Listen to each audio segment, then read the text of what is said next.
Welcome to Queer Spirituality, the podcast. I'm your host, Julian Crosson-Hill.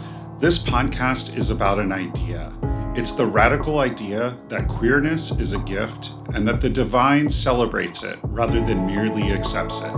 We'll explore the special role that queer people are meant to play in the coming spiritual awakening. Through the lives and stories of queer people, we'll explore the many ways of approaching the divine and how the sacred reveals itself in everyday actions. Most of all, this is a podcast about love. It's about the love of the universe, it's about love between people, and it's about the love a community can share with one another. Thank you for joining me.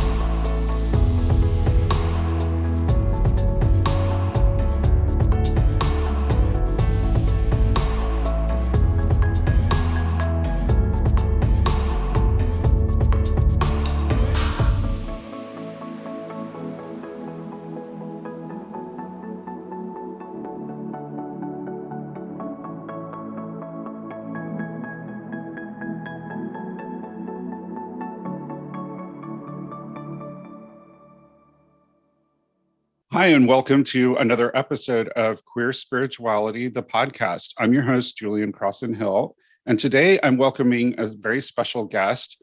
Norman J. Liverpool IV is an author, speaker, and founder of his signature coaching and consulting business, Over the Top Living. Norman is an energetic force with a passion for teaching people how to use their life experiences to create authentic impact. More than that, Norman is your gay best friend. As a Black gay man, Norman is passionate about bringing about awareness of this unique intersectionality and calling attention to the many intersections of ourselves. Above all, Norman invites you to live an authentic lifestyle, being confidently you. His book, Over the Top Living, Walking in Next Level Confidence Every Damn Day, is available on Amazon. Welcome, Norman. Thank you so much for having me. It's a pleasure to be here. Yeah, you've been on my other podcast, so it's kind of exciting to kind of get to talk to you again and dig more into the specifically queer LGBTQ parts of what you do. Yeah. So tell me a little bit about your spiritual journey. I think every queer person's journey is different and starts in a different way. So tell me a little bit about your experience. So I come from what I've kind of coined as an unapologetically Black and unashamedly Christian family. So we grew up in Chicago, and not only was church a big part of my life, it was literally all of my life. My grandmother founded the church that I attended for most of my youth. My uncles and aunts are ministers in some capacity. And there just has been a long lineage of ministry. So I come from a non-denominational background, and it really, really shaped a lot of my belief systems, which ultimately had to be kind of reconstructed when I came out as gay. Yeah, I can imagine. So how was your coming out experience? So I was able to come out in phases. So I think like it started with me like testing the waters of which cousin I could trust or which friend I could trust. And ultimately it resulted in me making the decision to leave Chicago, to move to Las Vegas, where I could truly just come out and not be under the scrutiny of people who weren't ready to accept it. Yeah, absolutely. Like I know a lot of people sort of do that. They move somewhere to come out, when I was in college in the University of New Mexico, a lot of people from smaller towns around New Mexico had gone to school in Albuquerque to come out. And so that was kind of their experience, get away from the small town and come out. So in terms of your spiritual path, did you stay with Christianity? Did you do what sort of happened after you came out with your spirituality? So I think with my background, it it was something that it was kind of intertwined in my very being. And once I moved to Las Vegas, I was still speaking something.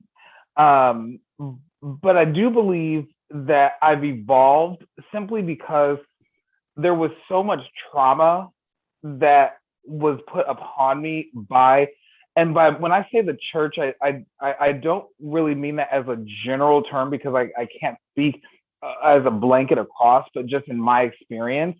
And it was double compounded because not only was it the church that were telling me this, but the people in the church were my family. And so it was a very sensitive thing. So once I moved to Vegas, I was still seeking something. And in fact, I was involved in ministry for the first couple of years after I moved to Vegas. But I feel like my spirituality has evolved since then. And I still, would consider myself a Christian. But I think that there's an evolution to it. I think that I take the best parts of it and I apply that to my life, while also applying other practices that seem to fit in. So, I chant, Buddhist chants, and I do the things that feel good to me. So it's really an evolution of like my spirituality. Cool. Yeah. It seems like no matter what spirituality or religion you grow up in, you kind of find these other things that sort of augment the experience, like chanting for you, whatever it is. And it kind of, people kind of adopt the things that really work for them. And I love that you say that you adopted chanting and some of these other practices just because it felt good to you, because I really feel like, that kind of is an intuition, like guide in our spirituality. It feels good, so we do it, and it sort of helps us evolve our spirituality. So yeah. What was the family dynamics around you coming out and leaving the church? And was there a lot of resistance there? Did you have a difficult time? So my story is unique in that I have a younger sibling who subsequently came out after me as well. So the dynamic was strange in that my mother struggled with it the most, whereas my dad, who at the time I was kind of estranged from, did not. And there's some good and not so good with that. Sometimes I feel like it was easier for my dad to accept because he was not living with me every day. And when you're not exposed to something every day, I feel like sometimes it's like, oh, okay, cool. Like you're living your life. Whereas like my mom was in the trenches during this formative time of my life. And so I think her reaction was more out of fear and not necessarily not accepting me. I feel like she was really scared for me. Mm. And so my mom really, really struggled with it in the beginning, and we went a period without speaking. I've lost a lot of friends as well. And just the way that I interact within my family has changed. Growing up, I had me and my sister and 10 first cousins on my mom's side. Wow. So we were very, very close. Like we all did everything together. We were consistently together in church, out of church. And I think at the time that I came out at 21, a lot of my cousins were going through their own discovery of whatever that looked like for them. And so we all kind of spread out, geographically and emotionally. And it really changed. I feel like it really changed the dynamic of our relationship. Moving forward, my mom is now one of my biggest supporters, and we were able to work through some of those things, but it was extremely challenging, especially being in a new city and feeling like I did not have that support back home from my mom. It really made things even more challenging. Yeah, absolutely. Yeah, when I came out, my mom was very accepting, and until she passed away in 2013, we were very close. She was my big cheerleader and best friend as well. Whereas my father and I are still currently estranged. It's interesting though that you said your mother was afraid for you when you came out, because I think that's a common experience. The media sort of elevates this narrative of the dangers to LGBTQ people. And then, of course, the people that love us sort of fret over what's going to happen to us when we come out, without really realizing that there's a whole process that we're going through, and, having to shoulder other people's worries about our safety and things like that is just sort of another burden in the process. Yeah. And I think too, a lot of it has to do with thinking of the times and context. So my mom grew up in the 60s and 70s. Yeah. And her only interaction, to my knowledge, there was a couple people in her life that were actually out and gay. And those people had other struggles, but I feel like it was, they went through that because they're gay. Yeah. Or they struggled with this because they're gay. And so it didn't speak truth into the actual struggle or whatever they were going through. It was all lumped together and said, well, they went through this because they're gay. And that was literally the framework that a lot of people in that time, were thinking through. Then as we progress into the 80s and 90s, when I'm growing up, and the AIDS epidemic and all of these things are happening, those are literally the only framework that a lot of people had to go by. And so there wasn't like today where there's a lot more open conversation about these things. And so a lot of it was left up to your own devices and your own imagination to try to figure it out. Yeah, absolutely. I grew up, I was a 1970s child. So I grew up, was really coming out in the 80s during the peak of the AIDS epidemic. And of course, there was a lot of fear in my mother and friends and things around the AIDS epidemic. And of course, the media made it sort of portray like everyone who was gay was going to get AIDS. And so it was kind of frightening for those people. But I think you raise a good point that there's more visibility today, and people know gay people that are perfectly healthy and living fulfilling, satisfying lives. And so there's perhaps a little less fear as this next generation is coming out from the people around them. Yeah, totally agree. Yeah, definitely.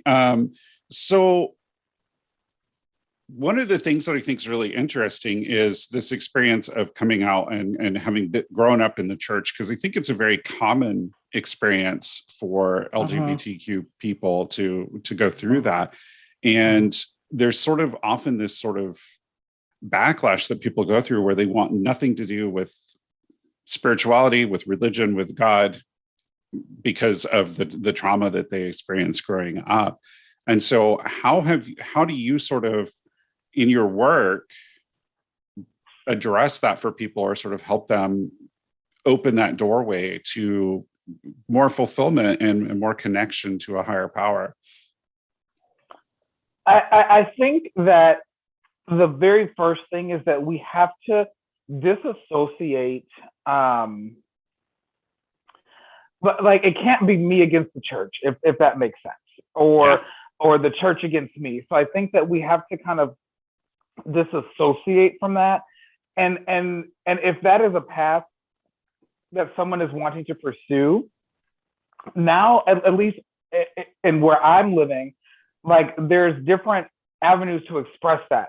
We have MCC, UCC, all these different open and affirming organizations.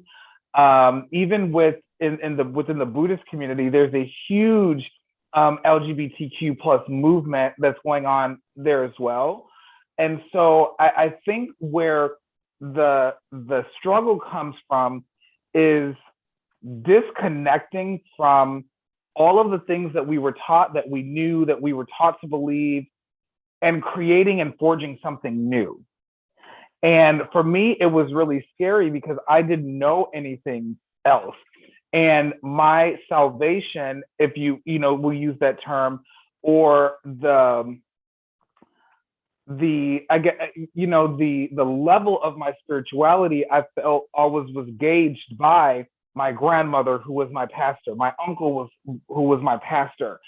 And so when I began to take responsibility for my own spiritual journey, I was able to disassociate myself from not necessarily the church, but from the people in the church who made my life hell. Yeah. Yeah. And I think there's definitely a process there that sort of happens, where people have to kind of separate that God, the higher power, and isn't necessarily the same God or higher power as the people who are doing, traumatizing them with these sort of beliefs that they hold, that they've gathered somewhere. Because I grew up pagan. I'm not really familiar with a lot of Christianity, but I do know that Jesus's message was universally one, first, of love, and that the Bible doesn't even really mention gay people at all. And so it's sort of interesting how that's all gotten kind of conflated and inflated, even this idea that there's something wrong with LGBTQ people. What part do you think the intersection of evangelical Christianity and conservative politics has to play in that? Oh, I think that it definitely has a place. Even if we're looking back at like the televangelists of like the 80s and early 90s and even some today, I definitely feel that there was always there was always an ulterior agenda. Also, I feel that there's a lot of buffet religious people, meaning that they'll kind of pick what they like out of the Bible, and they hyper focus on that. And it always boggles my mind, especially, I think there's only 6 passages in the Bible that even mention anything remotely close to being gay. But you have to go beyond that. And that you have to go beyond the words that we're reading. You have to go into the etymology of the words, the context of the times. And I just feel like a lot of times it's just easier to say, that's what it said, and so that's what we're going to do. But we're going to ignore all of this stuff about adultery. We're going to ignore this thing about wearing mixed fabrics. We're going to ignore this thing about eating shellfish. We're going to ignore all of that. But this is what we're going to focus on. And anytime that there's situations where there's messages of hate or discrimination or bigotry, even as we see today in our current society, they pick up like wildfire. And you have the blind leading the blind, following and preaching and teaching these contexts that are completely being misrepresented. Yeah. I love that term, buffet spirituality. It's literally like people will pick and choose which portion of the Bible to apply to their agenda or to apply to whatever they're preaching on. And what was really interesting to me is, as I began this evolution of coming out and kind of forging my own spiritual journey, I would look at these preachers and stuff on TV, and it could be no matter what they're preaching on, it always comes back to gay. And I thought that was so interesting, that it always came back to gay. My husband was a former minister, and just in speaking with him, how much what as they call it, the gay agenda and all of this stuff was preached in these churches. Meanwhile, a lot of the people were engaging in the behavior that they were preaching about to the congregation. Mm-hmm. Yeah. And so it was almost, to me, it kind of opened my eyes to this concept of like self-hate. Like you hate yourself so much for the way that you feel that you're going to condemn other people. Yeah. Yeah. And because you're mad that they have the courage and the audacity and maybe even enough of the free will to live their lives free from under the thumb of religiosity. Yeah, absolutely. Like I think we often hear about hypocrisy in religion and in spirituality in particular. So let's kind of something I'm interested in getting your take on is hypocrisy and this self-hate idea. Let's spill a little tea. What about we see a lot of this in the queer community too, in the ways that people judge each other. I think there's tremendous issues with racism in our community. The body image and splitting up in all these different cliques and things. So how do we start to solve that as a community? It's so funny that you bring that up. I actually just spoke on this topic on Wednesday on my radio show, and we had a show called The Image Illusion, and it was talking about how a lot of the subsects within our LGBTQIA plus community are attacked from within. And for me, living the intersectionality of being Black and gay, I feel like I personally received on both ends. Like I'm too gay for Black people and too Black for non-Black people. And it's this tightrope, if you will, that you're consistently walking to not be too Black or not be too gay. When we're talking about the image illusion, we're talking about body positivity and the way that we see ourselves, and how we allow society to really dictate what is desirable. When I first came out, it was all about having that small frame. Mm-hmm. You wanted the 28 waist, you wanted your clavicle and all of this to show. You wanted to fit into the smallest clothes possible and the tightest clothes possible. And then now it seems like it's evolved into more of this natural, as they call like a dad bod type of physique. And I feel that having conversations like this allow people to see themselves and other people. And I think that was something that we were missing for quite a long time, because when you would look at media, the media would show the skinny, kind of twinkish, thin, white, flamboyant male as the gay stereotype. And so that is what you had. And then if you didn't have that, think of the reference Will and Grace. On the opposite side, you had this other stereotype that gay men wanted to be women, which is cue the stereotype from Tu Wong Fu. Yep. So we're seeing all of these different stereotypes without being able to see ourselves in them. Yeah. And I feel like that has really transitioned the wave of how we see ourselves, what we find as acceptable. In fact, there was a study back in 2016 that said that 45% of gay men versus 21% of straight men were unhappy with their bodies.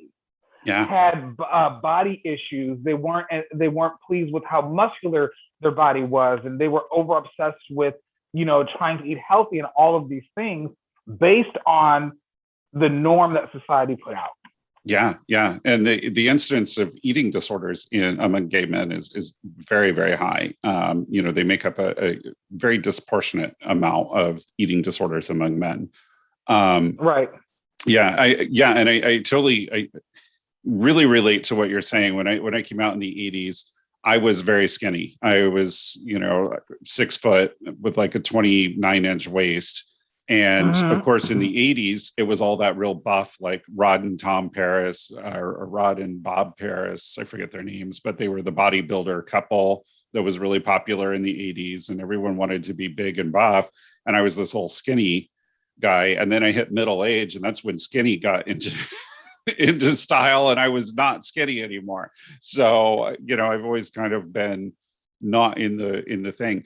But you sort of touched on an interesting subject I want to go back to, and that is the media's part in sort of creating these stereotypes and images of queer people. And I think the media has done a lot better on representation, as far as not everybody being this like either a drag queen or a really flamboyant stereotype of what queer people are like. We see a lot more regular everyday queer characters on TV and in movies nowadays. But what I'm noticing is we're not seeing a lot of Black queer characters. Right.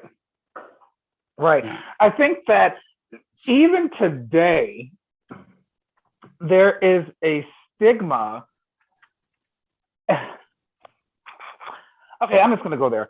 So there's a stigma within the Black community as it relates to being anything LGBTQ, period. And I'm not using this as a blanket statement to say all, but in my experience and in many experiences of others, that has been and still is the case. We can even talk about, if we talk about just trans, okay, we can just like, if we just focus on the trans community and how many of those senseless murders of Black trans women were done by Black men. And there is this thing, and I don't know where it stems from. It might stem from, the years of oppression, or the years of maybe feeling emasculated and feeling like you have to have someone below you. But there was even a quote that I recently on a movie, and it was a Black gay guy and a Black trans woman, and they had got into it, and the Black gay guy was really offensive to the trans woman, and he later apologized, and she said, "You're a Black gay man. There's no one else for you to look down to except us." Wow. And so I don't know where it stems from, but there is a huge disconnect. And we saw this even as we're going back into 2020, at the height of the BLM movement, where queer people of color were saying, hey, all Black lives matter. Not just the Black lives of the people that you say, it's all Black lives. It's Black gay lives, Black lesbian lives, Black trans lives, Black queer lives, everything that's encompassed. And I feel that within our own community, we have been brainwashed into thinking that life has to be a certain way, and that there's certain roles that each person is to play. And if anyone kind of colors outside of the lines, it's a bad thing. It's something to be reprimanded. It's something to not be explored. It's something to hide. And that's why a lot of people, especially living this intersectionality of being Black and LGBT, grow up with this sense of confusion as to how I can be something, i.e. a Black person, and receive so much hate within my own community. Yeah. I think it's interesting what you said about this idea of not having anyone else to look down on. So you have to kind of create a group that you can kind of villainize, because I think we see that even just in the greater queer community. We see, this idea of no femmes, no fats. If you're fat or you're feminine, you're sort of the bottom of the hierarchy in the queer community, or the trend towards bottom shaming that happens in the community. So there's all this division that's happening, and of course, the Supreme Court is geared up to overturn Roe, and that raises a lot of questions about where LGBTQ people's rights are going to be, where we as queer people are going to be. And it feels sort of like we gained some ground, and now we all have to put on the armor and pick up the swords and go back out and fight again. And I'm curious on your take on, all this division. It feels like we're spending so much time fighting with each other that the conservative right movement, the far right movement, is just sort of chipping away at our rights, and we don't notice because we're too busy squabbling over stupid stuff. Yeah, I think that there definitely needs to be a refocus. And one thing though that I love about the LGBTQ plus community is that we really can kind of bind together and become a force to be reckoned with. But I think that we have to get past so many other barriers to get there. Like you mentioned, like the bottom shaming, and you can open an app like Grindr or anything, and it's no fats, no femmes, no Asians, no blacks, and all of these things are dubbed as preferences and things like that. When it really is the diversity of our community that makes us so beautiful. Yes. And I feel like oftentimes we can't even get to the place of progression because we are stuck on this superficial level of no fats, no femmes, no Asians, no blacks, no this, no that, that we can't even get to the contributions that the people could actually bring to the movement and would benefit all of us as a whole.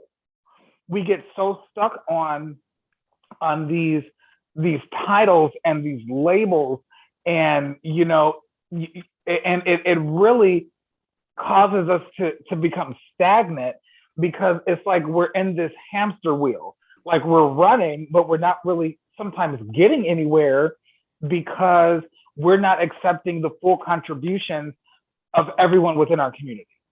Yeah. I mean, if we want to conquer discrimination against queer people, we've got to address it in our community first. We've got to stamp it out in our community, and we've got to hold each other accountable and say, that's not a preference, that's bigotry, and it's not acceptable. And I think that for some reason, as a community, we've gone a little soft in tolerating some of that, and we've tolerated things that shouldn't be acceptable as a community. So yeah, I definitely, and I love what you said about when we come together, we are a powerful group. We are a powerful community. Queer people have so many spiritual gifts, so many abilities, and so much creativity. And when we stop squabbling with each other over shit that doesn't matter, we really have a lot of power and can really move forward. So I think that's really beautiful. You work a lot with authenticity, with helping people really be authentic. And obviously we've spent a good while here talking about all the things that are sort of pulling people away from their authenticity in the community, the body expectations, the bigotry and racism, the bottom and femme shaming, all of these things. And so how do you sort of get people in touch with letting go of all of those social conditioning factors and really getting in touch with who they really are? So it first comes with a dismantling. And that is where the work really begins, because a lot of the perceptions that we have about ourselves were told to us, were taught to us. I remember growing up and my uncle would say, stop walking so fast, put your wrist down, and so when we look at all of these things that we were taught, we really have to go back to the origin of where these things began. And so for me and my work, it's important to understand the full story. And one of the things that I really empower my clients to do is own your story in its entirety. And when you do that, it really is also identifying the villains in your story. Mm-hmm. And understanding that whether they're family or friends or whatever, they play a part in it. So often I hear my clients say, oh, this person is upset with me about sharing this part of my story and all of that. And then I have to remind them, the story is yours. You own that story. And the people that want you to be quiet, the people that don't want you to accept your story, the people that want to keep you hidden and muted often are the people that don't want to accept or own up to their part in your story. Therefore, they gaslight you, they shame you to feel like your story has no meaning, your story has no power. And then we perpetuate this cycle of not speaking up. And so in my work, the main purpose of living authentically is not just so much that you can get the best out of your own life, that you can live a fulfilled and enriched life, but it's with the understanding that part of your story is someone else's survival guide. You know, I did not have a Black queer person that I could look up to that looked like me, that sounded like me, that had similar shared experiences as me. And so I had to make the conscious decision to become that person.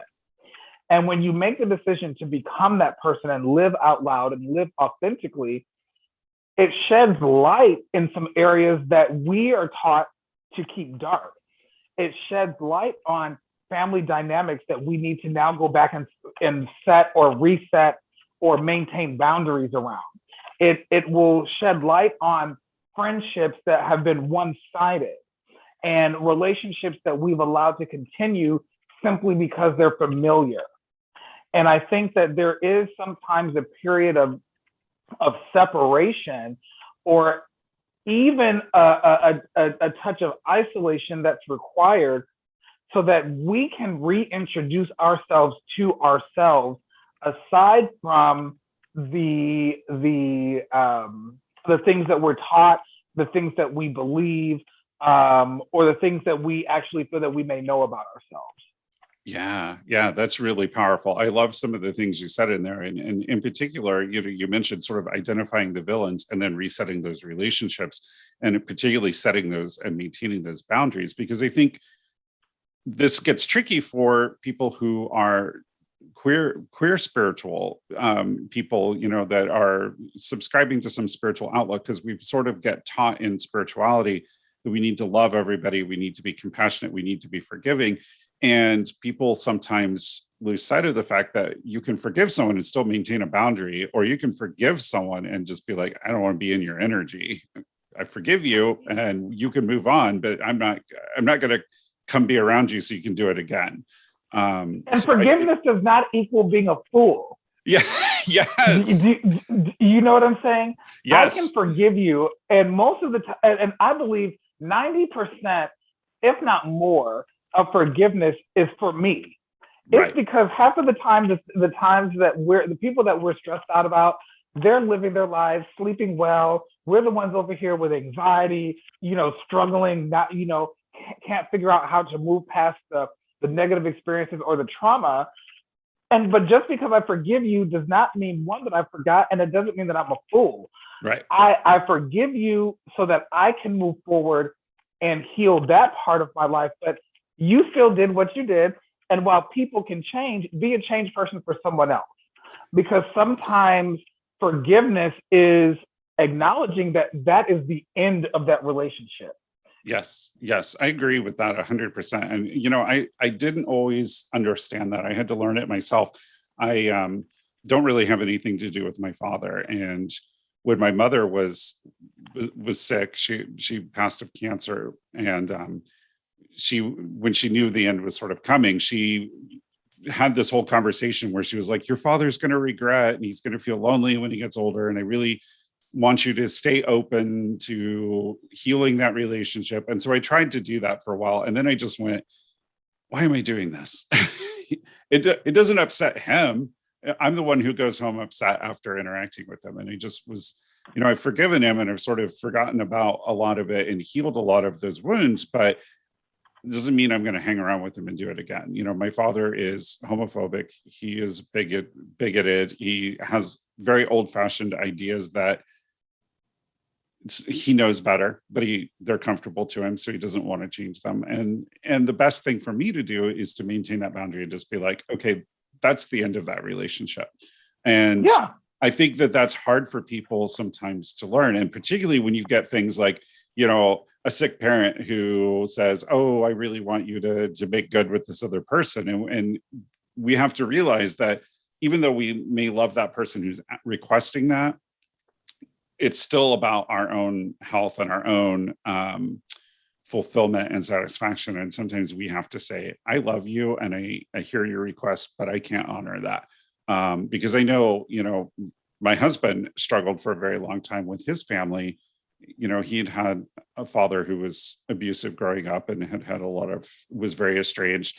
And they would do things like try to invite him to things and then bring the father along, or get on a phone call with him and then put the dad on, and and do these sort of shady things to try to get him to see or talk to his dad. And so he cut the whole family out until his father passed away, which was unfortunate, because he got to they missed the experience of seeing him grow and being with him and all of the different things that he brings to the relationship he has with them. But because they couldn't just say, we respect your boundaries and we're not going to meddle in this, he had to kind of cut them out for a while. So I think it's important that other people who want to support people who are going through this process of identifying those villains and establishing those boundaries and saying no to those things, that they also, that support looks like, I'm not going to meddle in this.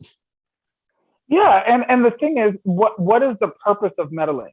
There is a level of hurt and trauma, especially in these types of situations, that the other person can never understand. Right. And it's almost doing a disservice to say, I love you, but remove this boundary surrounding this person so that you can make me happy. Yeah. And it's almost I dare to say an act of selfishness to put that on someone else. Do you know what I mean? Yes. Yeah, absolutely. Yeah, absolutely. Well, we have really covered a lot of ground here. From spirituality and coming out, to the problems in the community with racism and bigotry, to this whole process of sort of deconstructing your story and your experience so that you can sort of rewrite the story that you want and really step into that fullness of authenticity. What else, sort of parting thoughts, how would you sort of summarize this conversation? What else would you want our listeners to know or hear? Remember that you are already more than enough. You So are good. worthy of the life that you desire, whatever that looks like. And truth be told, everything you need to create that life is already within you. Now is the time to activate that so that you can live your most fulfilled and most authentic life. Yeah. Yeah. That's beautiful. Thank you for that message, because that's really so good. So good. So I want to thank you for coming on the show, Norman. I always enjoy speaking with you, and you have such a wonderful perspective on the experience of all walks of queer life, and your work is so vital. I really appreciate the work that you're doing in the community. And so thank you again for agreeing to be on and sharing your wisdom with the listeners. Well, thank you for having me. It's always a pleasure. Absolutely. And how can people get in touch with you if they want to reach out? So the easiest way is on social media. If you're on Instagram, my handle is the Mr. MR Liverpool. So the MR Liverpool. You can also find me on Facebook under Norman J. Liverpool IV. And Over the Top Living, you can search on any platform. Great. Wonderful. Well, so everyone, that was Norman J. Liverpool IV, fantastic coach working with people to really embody their full authenticity and develop fulfilling, satisfying lives. And you can find him on Instagram and at Over the Top Living. Just Google it. You'll find it. It's pretty easy. Check out his book on Amazon. And thank you for listening.